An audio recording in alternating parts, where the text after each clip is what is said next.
എന്ന് പറയുന്ന എവിടെയൊക്കെ കൂടെ വരികയാണ്. മമ്മൂട്ടി അത് വരുത്തിയെടുത്തതാണ്.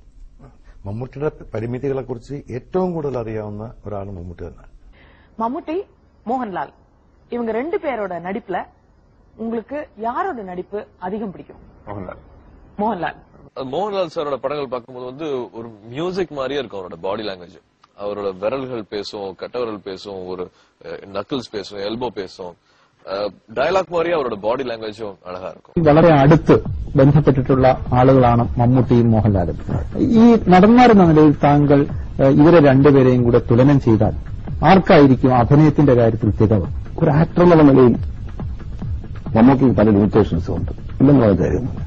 മോഹൻലാലാണ് ഇന്ത്യ കണ്ട, അത് അദ്ദേഹത്തിന്റെ എന്റെ വ്യക്തിപരമായ ബന്ധങ്ങൾ പറഞ്ഞല്ല, ഇന്ത്യയിൽ കണ്ടിട്ടുള്ള ഒരു ഏറ്റവും വലിയ നടൻ ആക്ടർ എന്ന് പറയുന്നത് മോഹൻലാലാണ്. ഒരു സംശയമില്ല.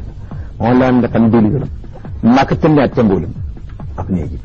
ഒരു ഏത് ലെവലിലേക്കും വരികയും ഉയരുകയും ചെയ്യുന്ന, ഉയരുകയും താഴുകയും ചെയ്യുന്ന അഭിനയത്തിന്റെ ഒരു റേഞ്ച് മോഹൻലാൽ. ഓരോ സെൽസിലും അഭിനയം നിറഞ്ഞു നിൽക്കുന്ന ഒരു നടനാണ് മോഹൻലാൽ. മോഹൻലാലിനെ പോലെ സ്വാഭാവികമായി അഭിനയിക്കുന്നവരില്ല. I have great admiration for Mohanlal. I think he is one of the finest actors in the country today. He's so relaxed and so normal and so effortless in his performances. I always keep telling him that. I had the good fortune to work with him in Ram Gopal Verma's film, and but I've always believed that he is the most natural actor that we have in the country today. ഞാൻ ലാലിനെ analyse ചെയ്യുന്ന ഒരു സംഭവമാണ്.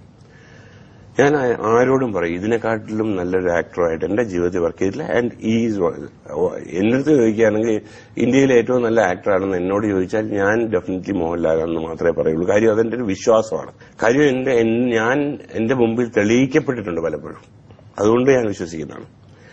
And Mani Ratnam പോലുള്ള directors എന്നോട് പറഞ്ഞിട്ടുണ്ട് ഞാനിനി ഇയാളെ വെച്ച് പടം എടുക്കില്ല. ഞാൻ ചോദിച്ചു അല്ല, കട്ട് പറയാൻ നമ്മൾ മറന്നുപോയി, കണ്ടോണ്ട് നിൽക്കും.